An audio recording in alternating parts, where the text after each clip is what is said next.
Welkom by die Jaco Kwadraat potgooi. En Jaco, ons het nou besluit ons wil 'n bietjie met entrepreneurs gesels, want ek dink in ons land het ons entrepreneurs nodig om werk te skep. Ons weet ook dat daar min geleenthede is vir baie mense in ons land en daarom En ekskuus, dalk wil jy net daar in die redevel min geleenthede dalk is vir werk en partykeer is die oplossing om jou eie besigheid te begin. Dit klink baie maklik, dit klink baie idyllies, maar ek dink nie dit is altyd so maklik nie, maar partykeer ek dink is daar klomp goed, ekonomiese toestande, politieke omstandighede wat mens amper in daai rigting indruk en dan as mens terugkyk is dit partykeer 'n goeie ding. Ek dink is partykeer 'n goeie ding om nie te veel afhanklik te wees van die staat of van werkgewers is en ek dink ideaal is seker as meer mense vir hulle self kan werk. Ja, so Jaco, ons het toegegaan en ons het begin om entrepreneurs, suksesvolle entrepreneurs in ons onmiddellike omgewing te nooi en hulle baie mooi te vra. Jaco het op sy knieë gestaan en gesmeek, kom deel bietjie met ons 'n bietjie van julle kennis.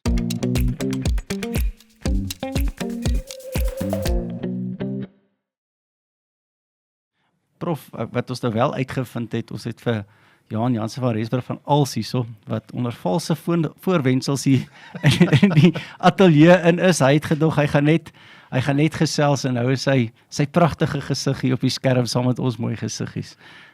So Johan, baie welkom, dankie vir jou tyd en dat jy bereid was om alhoewel jy omdraai toe jy nou die kamera sien, maar laat jy nog steeds hier met ons is en met ons sal deel. Ja, baie dankie Jaco Kwadraat. Dis 'n voorreg om hier te wees, hoor, baie dankie. Johan, ek wil vir inleiding sommer net vir jou vra, vertel ons bietjie, wie is Johan Jansen van Rensburg en vertel ons so bietjie wat doen die ALS groep, waarmee hou julle besig? Ja, Jaco, ek Johan Jansen van Rensburg, ek kom uit die Noord-Kaap uit, groot geword op Appington en daar in die Kalahari, so dis maar my kom vandaan, daar op skool gewees, laer en hoërskool en ek is nou al vir die laaste 30 jaar in Potchefstroom, so ek is nou 'n bietjie langer 'n Potchefstromer as 'n Appingtoner en ons is in die besigheid, die ALS groep, wat baie diverse groep besighede is, wat eintlik van grondverskywing deur konstruksie, ontwikkelings en ons boer ook, ja, so ons het 'n redelike wye hoeveelheid besighede waaraan ons betrokke is en ek het die voorreg om die ALS groep se CEO te wees, of die hoofuitvoerende beampte, al vir die laaste 20 jaar. En ja, so ek is in die ALS groep al vir 32 jaar. Ons het die besigheid begin, my 2 vennote wat vandag nog saam met ons is. Hulle het die besigheid begin en ek het vir hulle begin werk 32 jaar terug en ja, ons is nou al so 30 jaar vennote. Sure. Ja. En waarmee het julle begin, daai beginjare? Man, beide van hulle het geboer vir mense, so het ook onder begin basis. Wat belangrik is om te weet, want ek dink baie mense dink altyd jy moet, iewers het iemand 'n groot ding begin, jy weet. So almal begin klein. Ek dink dis die belangrikste om te onthou. Ek weet nie van een besigheid wat groot begin is nie, behalwe nou 'n corporates wat groot investerings maak en dan begin hulle groot ding. Maar die eerste tree is maar klein. So selfs met hulle ook, terwyl hulle geboer het hulle begin om damme te bou vir van die bure, van die boere se trekkers gehuur en dit begin gebruik om konstruksie te begin, eintlik damme te bou. En ja, op die einde van die dag van damme bou het dit gegaan in kontrakteurswêreld in en toe het hulle begin om later toe die werk wat hulle gehad het bedank en op hulle eie gegaan en eie masjiene eers aanvanklik gehuur en toe later gekoop. Sure, dis eintlik vir my so belangrik daai wat jy nou gesê het. Ek spot altyd en sê oornag sukses neem jy ten minste 7 jaar. Ten minste, ja. En dis wat mense nie verstaan nie. Dis baie jare voordat jy jou besigheid regtig op daai vlak kry en ek dink dit is goed vir 'n entrepreneur om dit realisties te besef. Ja, ek dink dis die belangrikste boodskap eintlik, jy weet. Ek dink as jy enigste plek waar jy bo begin is wanneer jy 'n graf grawe. Die res moet jy maar onder begin, jy weet so. Ja. So dis 'n baie belangrike punt om te onthou vir almal. Ja, Ekskuus. Nee, met dit wat jy nou gesê het, watter gewoontes of roetines dink jy speel die grootste rol in 'n entrepreneur se sukses?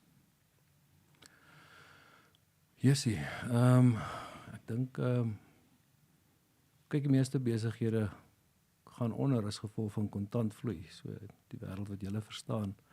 So ek dink 'n ou se vermoë om kontant te bestuur, dink ek is seker die belangrikste van alles, as jy dit kan regkry. En obviously om dit reg te kry is daar 'n legio goed wat jy moet reg doen uit die aard van die saak, maar kontantvloei bestuur is dink ek seker die nommer 1 belangrike deel, en obviously om dit te kan reg bestuur is nie vir almal so maklik nie, en verskillende besighede is dit anders. So kontantvloei dink ek is daai een ding wat vir my die uitstaan is as een van die belangrikste goed om te kan bestuur. Sure. Ja, ek wil aansluit daarbey, die Engelse sê dan cash is king. Yes, En sommer saam met dit, en dis nou 'n snaakse vraag dalk, wat ek al gesien het is dat baie besighede, veral as daar 'n verskriklike vinnige groeifase is daar is dit eintlik kontant 'n groot uitdaging in 'n groeifase, want jy het ewe skielik die geld wat inkom gaan na plekke toe. Het julle dit ook so ervaar Verseker, of ja. Ek 'n slim ou het eendag gesê dat jy weet 'n mens kan 3 minute sonder suurstof leef. En omtrent 3 dae sonder water en 3 weke sonder kos. Maar besigheid is dieselfde. In besigheid is kontantvloei is die suurstof. Dis 3 minute dan is die ligte af. Dan omset, ou kan nog 'n redelike entjie aangaan met omset, of as jy dit sonder omset, so, en dan wins. Wins is eintlik maar kom ons noem dit maar die kos. Maar jy kan lank sonder kos gaan, maar jy kan nie baie lank sonder suurstof gaan nie. En jy kan nog 'n entjie gaan sonder wins, maar as jy suurstof af is dit af. Sjoe, nee, daai is 'n baie goeie vergelyking, want ek kan nou dink uit my klerkskap uit Jaco, weet ek van minstens 3 besighede wat in daai tyd toegemaak het, winsgewende besighede wat meer as een familie voorgesorg het. 2 weens kontantvloei en die ander een weens kontantvloei omdat hulle eenvoudig gegroei het en dit nie volhoubaar kon doen nie. Ja, ek dink ek persoonlik dink ek dis die een ding wat die meeste mense eintlik entrepreneurs die meeste skade doen. Soms 'n vraag wat daarbey aansluit saam met hierdie groei. Ek dink mense is so desperaat vir besigheid as jy entrepreneur is, en veral as jy begin, jy wil tog, ek meen die idee is om te groei. Dink jy daar's 'n punt wat jy eintlik vir jouself moet sê, stadig nou, ons moet net so 'n bietjie rustig raak. Hier is nou baie geleenthede. Ek dink dis moeilik vir 'n entrepreneur. Presies, soms moet ek nee sê. Ja, ek dink die moeilikste ding vir enige entrepreneur wat ek ervaar het, is om te kan nee sê. Want daar's legio geleenthede, en geleenthede te geneigtheid om maar net op te duik. Die oomblik wat jy 'n klein bietjie inisiatief wys en suksesvol begin raak, dan is daar baie geleenthede wat jou pad oor jou tafel kom. So ek dink die moeilikste deel is om nee te sê en om te weet waarvoor om ja te gee, waarvoor om te gaan en wat om te los. Dis die moeilikste ding. Ek wil nou daarbey aansluit. Jy het nou self ook gesê jy het eintlik maar begin werk by die ALS groep, en die ander was ook eintlik boere gewees. So watter ekskuus, trap by my hier in die middel vas. Watter raad sou jy vir iemand gee wat nou 'n gewone werk het, salaristrekker het, maar 'n droom het om 'n besigheid te begin? Ek dink die eerste raad wat ek so iemand sal gee is, daar waar jy is, doen die werk wat jy doen asof dit jou eie besigheid is. As jy dit kan regkry, al werk jy vir 'n salaris, beloof ek jou, is die kans baie goed dat jy dit eendag self sal hê. Sure. So om nie te werk soos 'n werker nie, maar soos 'n eienaar van 'n besigheid. So dis die eerste stap. Ek sal sê begin daar. En dan tweedens, maak jouself onmisbaar, kry jouself in 'n posisie waar mense nie sonder jou kan nie. Weet en voeg meer waarde by tot die ure wat jy verdien, dan is die kans baie goed dat jy eintlik verder op sal gaan. En bemagtig jouself met kennis. Jy weet, dit alles tel maar op die einde van die dag om jou meer verkoopbaar te maak, maar ja, my advies sal wees, vat die werk asof dit jou eie besigheid is. Dit is vir my nou baie interessant dat jy dit so noem, want ek onthou ook weer eens toe ek klerkskap gedoen het ons baie keer, jy het twee groepe nuwe klerke gekry wat inkom. Jy het die een nou ingekom wat gedink het, ek word min betaal, so ek gaan so min as moontlik doen, en as dit 5 uur is hy reeds opgepak. En dan het jy die ander ouetjie gekry wat inkom en gesê het, ek wil hierdie geleentheid gebruik om soveel as moontlik te leer. Absoluut. En hulle is altyd in as daar iets gedoen moet word, en hy's nooit te besig of te haastig om 'n paar minute ekstra te werk nie. En dan sê ek altyd vir my studente, daar gaan 2 verskillende mense na daai 3 jaar uit die praktyk uit. Presies, ja. En die een wil jy waarskynlik probeer hou, Presies. want jy maak hom liewer 'n vernoot, want jy kan sien wat se potensiaal hy het. Presies. Johan, as jy nou uit jou lewe uit kan sê, is daar een groot aankoop, een groot mylpaal wat jy eintlik op 'n punt gekom het wat jy besef het, ek wil nie sê jy het nou arrive nie, want ek dink mens sal nooit daai punt bereik nie, maar wat jy voel, wat jy kan sê, jy het nou besef jou harde werk, dit was die moeite werd. Ek dink dis die ding waar mens wil uitkom. As jy voel, jy's al die moeite wat ek ingesit het, it was worth it. Ek kan vir jou dit sê, ons het toe ons begin het ons 2 masjiene gefinansier. Weet so die vennote wat ek tans het, toe ek vir hulle begin werk het hulle my die geleentheid gegee om twee stukke toerusting te kon koop. Eintlik aanvanklik eers die eerste ene om die geld voorgeskiet sodat ons die toerusting kon koop. En ons het hom toe so in omtrent 8 maande afbetaal. Weet en dit was 'n ongelooflike belewing. Eerstens net om te kon een koop was al klaar 'n massiewe groot geleentheid. Die tweede, en toe hy nou betaal is, het ons die geleentheid gehad om hom te vat en nog een te koop. So toe het ons 2 wat een betaal, toe sit die helfte die tyd, en toe hy betaal is, toe koop ons 'n derde een, toe sit nou 3 wat een betaal. So ek dink daar ek wil die ervaring van dit wat jy gedoen het, kan jy sien in aksie besig om 'n verskil te maak. So, ja, en ek dink nou net sommer daaraan, en dis vir my ook, wat julle gedoen het, was om terug te ploeg in die besigheid in. Jy het nie nadat die eerste een klaar betaal is en begin geld maak en 'n sportmotor gaan koop nie. Nee, glad nie. So, en ons het dit gedoen, ek kan jou sê, ons het die besigheid vir omtrent 23 jaar, het ons nooit 1 sent uitgehaal nie, en heeltyd geherinvesteer. Ons het vir ons elkeen 'n salaris gegee, Ja. en that's it. En die res het ons geïnvesteer en dit is 'n manier om, dis nie die gewilde manier nie. Dit is baie makliker om weet te sê, hoor jy, ons het hierdie verdien, maar ons het dit nooit gedoen nie, so ons het geherinvesteer letterlik vir 23 jaar, sonder om iets daar uit te haal. Ja, en ek dink weer eens, daai is ook iets wat entrepreneurs of mense wat van buitekant af staan en sien maar hier's 'n entrepreneur wat suksesvol is, nie altyd verstaan nie. Dis opoffering. Dis baie jare se opoffering eintlik om hierdie besigheid op te bou. Ja, ek is versigtig vir die term suksesvol. So ek sal graag nie daai woord gebruik nie. Nee, ek praat van in die algemeen as mense van buite af kyk na entrepreneurs. Ja, en ek sê ou is maar so goed soos die laaste, ek sê in sport, die laaste game wat jy gespeel het, en dit verander vinnig. Ja. So maar jy is heeltemal korrek. Ou moet, dit is, baie mense sien nie dit raak nie. Dit lyk altyd maklik, jy weet, en daai wat jy nou sê, overnight sukses vat 7 jaar, weet, en soms baie langer. Ja.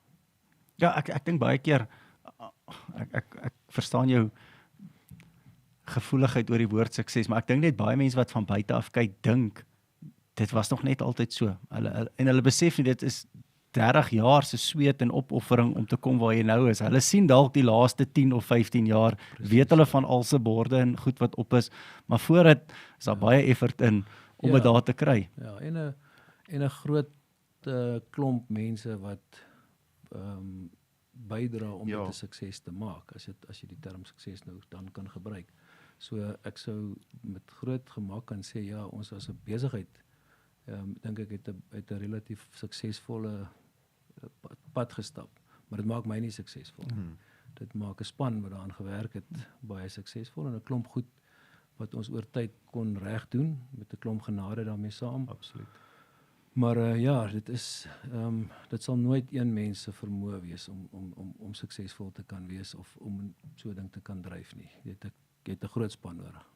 Ek dink my volgende vraag het jy nou eintlik so soort van geantwoord, maar dalk kan jy hom saamvat. Wat sou jy dus sê is belangriker vir 'n entrepreneur? Harde werk, netwerke, geloof, tydsberekening of sommer net geluk? Ek dink genade. Hy's nou nie een van daai punte nie. Ek dink geloof is Jy kan naby hom aan byvoeg. genade, naaste aan Ja. Ja, Ek dink genade, alles is genade. Jy weet, en ek dink om suksesvol is, ja, ek is baie bang vir daai woord, maar om dit te kan doen, is die belangrikste ding eintlik gesondheid. Wat niemand eintlik aan dink eers nie. Jy weet, as jy 'n lysie van goed wees waarvoor ons dankbaar is, dan gesondheid kom nie so hoog op nie, maar ek dink daai is, want sonder daai is nie een van die goed moontlik nie. En dan saam met dit is daar obviously 'n hoeveelheid talent wat die Here jou gee, en daar's 'n klomp mense wat hy oor jou pad bring, wat seker maar as geluk beskou kan word, maar dit is dalk 'n groter pad wat daarmee saamgaan. Ja. So daar's eintlik nie, jy kan nie eintlik een uitsonder nie, want alles kom terug na 'n Sure. groot klomp genade, om die regte mense op die regte tyd te hê, om sekere talente te hê, om blootstelling te kan hê iewers in jou lewe om te besef jy het daai talent, want baie mense gaan dood met talente wat hulle nie eens weet hulle het nie. So om blootstelling te kry daaraan, wat weer beteken dit kan van 'n sub A juffrou wees tot 'n iemand na skool, dit kan 'n buurman wees of 'n oom wat jy ken, 'n besigheidsou wat jy ja. in jou lewe mee kontak gehad het en wat net 'n saadjie by jou plant of iets sien waarvan jy hou, jy weet. So ja, dis 'n baie geleide antwoord, maar ek dink op die einde van die dag alles oorkoepelend is 'n klomp genade. Sure. En weet, so iemand het nou eendag gesê wat is om suksesvol te wees in besigheid is daar's drie belangrike goed: geloof, hoop en cashflow. En die belangrikste hiervan is terug by cash. Ja. So maar op 'n ligte noot, maar ek dink tog daar's 'n massiewe klomp genade om om iewers op 'n stadium moet iemand jou 'n kans gee. En ek dink nie daai mense wat vir mense kans gee, kry genoeg erkenning nie, want jy weet dit jy besef dit nie eens op die dag nie, maar as jy daai kans, iemand gee jou 'n kans, iemand gee jou 'n geleentheid om 'n ding te doen wat eintlik so 'n bietjie teenstrydig is met die norm.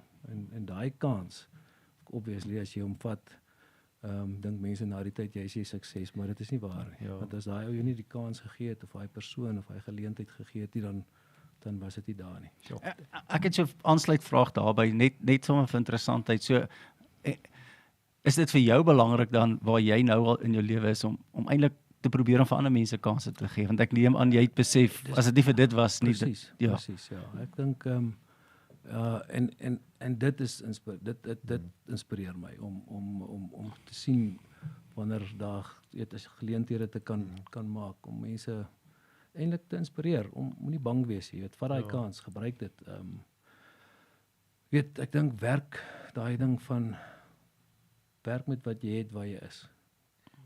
Begin net, maar dit is nie te sê almal hoef nie entrepreneurs te wees nie. Jy weet, in 'n organisasie, almal is nie noodwendig nie entrepreneurs nie, maar almal is nie op hulle eie besigheid nie. So daar's 'n legio goed. Op die einde van die dag, elke ou het 'n jobie om te doen. Iewerster iemand moet ongelukkig die bak moet iewers stop. Maar dit maak my nie 'n groter entrepreneur as byvoorbeeld die ou wat saam met my as in verskillende organisasies en verskillende plekke in die organisasie werk nie. Sure.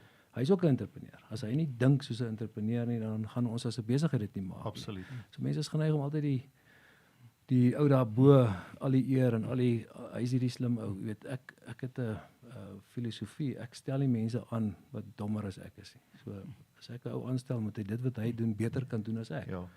Dit maak hom eintlik 'n groter entrepreneur en as wat ek is, want hy moet dit kan beter doen as ek. Ja, ek dink en Jaco, dit sluit aan, ek en jy het net vroeër vandag daaroor gepraat. Dis presies wat Robert Kiyosaki sê. As hy mense aanstel, moet hulle meer weet as hy, want anderste watter waarde voeg daai persoon by, dan kon jy dit maar gedoen het. Presies, jy weet, as 'n ou byvoorbeeld wat IT of enigiets wat jy kan aan dink of HR, jy weet as ek 'n HR ou aanstel en ek weet meer as hy, hoekom sal ek hom betaal? Dan kan ek dit mos maar self doen. So hy moet beter wees as ek. So en dit geld vir elke ding. So die IT ou as hy nie on top van sy game is nie en ek kan agterkom ek weet meer as hy, dan moet hy gaan. Want ek soek 'n ou wat beter as ek is. Nee, presies. So maar wat ek eintlik daarmee sê, die term entrepreneur wil ek amper sê dit is nou so 'n bietjie van 'n titel, maar jy moet mense inspireer om entrepreneurs te dink. Ja. Dis dalk waar die groot geheim lê. Dis vir my baie interessant dat jy dit nou sê, want in ons praktyk het ons 'n business coach en hy het eintlik ons tot so 'n mate geïnspireer juis oor hierdie goed dat wanneer ons persone aanstel, toets ons hulle entrepreneurskapsvaardighede Presies. voordat ons hulle aanstel, want jy moet kan, al is jy nie die entrepreneur, jy moet entrepreneurs kan dink, jy moet probleme kan oplos. Presies, ja. En ek dink dis vir my 'n baie belangrike deel, jy weet. En al gaan hy nooit sy eie besigheid noodwendig hê of jy weet, maar as hy entrepreneurs kan dink, gaan hy in elk geval nie nodig hê om sy eie besigheid te hê nie. Hy gaan genoeg vir homself kan sorg en binne in 'n omgewing. So dis 'n baie belangrike ding en ek dink dit word bietjie afgeskeep. En almal dink jy moet jy moet as jy entrepreneur wil wees, moet jy op jou eie gaan en jy moet hierdie eie ding gaan doen, jy moet hierdie liggie oomblik hê en dan gaan jy, dis nie waar nie. Ek verskil. Ja. Ek dink amper ons praat baie daaroor. Daar's 'n boek wat ons al gelees het wat ons baie oor praat, The Millionaire Next Door.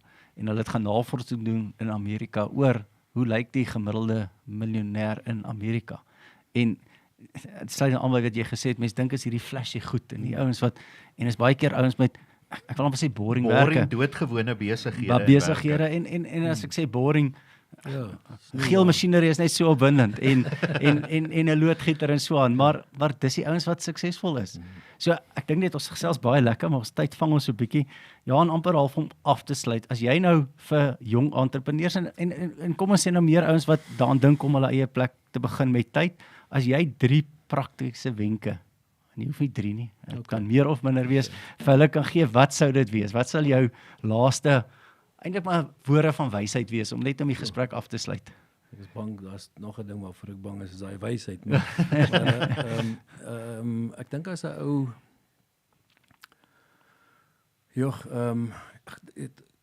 om geleenthede te kry of geleenthede raak te sien na buite is nie eintlik baie moeilik in Suid-Afrika nie. Ons is in 'n land met seker die meeste geleenthede vir entrepreneurs. So as jy jouself kan bemagtig met 'n skill, enige vaardigheid. Jy weet en om betyds te wees is ook 'n vaardigheid en om te kan raak sien wat ander mense nodig het is 'n vaardigheid. So bemagtig jouself met 'n vaardigheid. Iets waarvan jy hou, waarvan jy voel jy's beter as die gemiddelde ou daar buite en selfs dalk die beste. Ek dink vat daai ding en dan wees op die uitkyk vir geleenthede. Maar geleenthede kan ook wees waar jy iewerster kan gaan werk, waar jy iewerster kan 'n verskil gaan maak. Jy weet, ek dink daai is belangrik. Ek dink net nie ou moet ooit sit en droom van sukses, want dit gaan nie gebeur nie. So ek dink belangrikste is kom in aksie. Jy weet, so al is dit klein, maar maak 'n klein verskil. Al werk jy nog steeds vir 'n salaris, maar jy kan iets entrepreneurs doen wat jy, al is dit op die kantlyn begin verkoop, sodat jy daai ervaring kan opdoen. En baie mense wil hierdie groot wow ding sien en ek dink nie dis nodig nie. Dit begin klein, dit begin met 'n klein verskilletjie wat jy maak. Ek sou sê dis dalk vir my een van die belangrikste goed wat 'n jong entrepreneur dalk moet onthou is.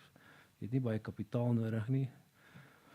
Jy het 'n wil nodig. Dit is ongelukkig nie onderhandelbaar nie en jy moet dit self wil doen, maar jy het nie nodig om hierdie sak vol geld te hê of 'n groot inkoop van 'n groot besigheid of iemand se geld. Jy kan met 'n klein verskil kan jy dit maak en dan begin daai ding groei, want daar's niks so inspirerend of motiverend vir 'n entrepreneur is klein suksessies nie. Klein suksessies sê, "Jogg, dis lekker. Ek het nie gedink iemand sal betaal dat ek dit doen nie." En dis waar dit begin. En ek dink as ou dit ken en verstaan en dan tweede ding is geld is 'n verskriklike gevaarlike ding. Want saam met geld is 'n klomp emosie en dit kan 'n mens se wêreld omdop. So ek sê altyd jy kan dis niks verkeerd om geld te maak nie, maar ek het seker die geld jou nie maak nie. Ja. Hou daai as 'n check and balance daar. So as jy 'n jong besigheid begin, is jy geneig dat die oomblik waar daar geld is, dan verloor ons eintlik die rede hoekom ons daar was, jy weet. So geld is 'n scorebord vir my, jy weet, as jy op 'n rugbyveld is, as jy die hele tyd die scorebord dophou, is die kans baie goed dat jy die game gaan mis, jy weet, want jy gaan nie die ander span kan lees nie. So vergeet van die scorebord. Kyk, die scorebord is ons afkom van die veld af, jy weet. En dis 'n groot ding van jong entrepreneurs, is kyk na die op vir dit. Wees op die uitkyk daarvoor. Ek dink Jessie, kry iemand wat goeders doen soos wat jy daarvan hou, wat vir jou inspirasie is, en kom naby hulle. Jy weet, leer by iemand wat dinge doen soos wat jy dit graag sou wil doen. Weet, ek dink ons almal het mentors nodig, of op 'n manier, nie formeel nie. Dis nie 'n formele proses noodwendig nie, maar kom naby mense wat goeders doen op die manier waarvan jy hou. Want op daai manier dit is baie maklik, want almal raak nie in 'n huis groot met 'n entrepreneuriese omgewing is nie. So ek dink dis belangrik. Kyk of daar iemand is daar buite wat die dinge doen soos wat jy daarvan hou. En Jessie, wat kan ek vir jou nog sê? Jy het al 3, so jy het al 3. So nee, baie dankie daarvoor. Ek dink mens sal heeldag met mense soos jy kan gesels. Ek dink daar's so baie vir ons om te leer, en ek dink definitief vir die kykers, nie net luisteraars nie, so jammer Johan, maar die kykers om te leer. En ek dink ons het al baie gepraat, en jy het ook gesê mentors. Ek dink mense het dit nodig. Baie ouens dink, veral jonger mense, is die geneigtheid om te dink hulle weet alles, maar mense het so baie om te leer, en veral ouens wat net klaar geswat het. Ons het 'n professor altyd gesê, jy gaan nooit so baie weet soos jy dink jy weet in jou 2de jaar nie. So. Ja, ek dink as ek net ietsie daarby kan sê, dat mense dink jy het 'n besondere skill nodig om entrepreneur te wees. En ek wil dit daar sê dat dit is regtig eenvoudige mense wat eenvoudige goed net konstant reg doen. Dis nie noodwendig hierdie ou wat daar seker sulke ouens ook wat iets uitdink en iets wows doen en verkoop vir baie geld, maar die groter gemiddeld is eintlik maar baie eenvoudige mense met nie verskriklike idees nie, maar wat basiese goed konstant reg doen. Klomp klein goedjies. Dit maak in my opinie 'n groter volhoubare langer termyn sukses. Johan, van my kant af ook baie dankie. Ek dink dit was vir myself baie inspirerend, en ek glo vir baie entrepreneurs wat dalk nou hierna kyk, het jy sulke praktiese plat op die aarde raad gegee, en dis vir my wat vir my uitstaan uit die onderhoud met jou. Baie dankie. Dankie Jaco. Dankie Jaco. Baie dankie en lekker dag vir die kykers. Dit was 'n voorreg.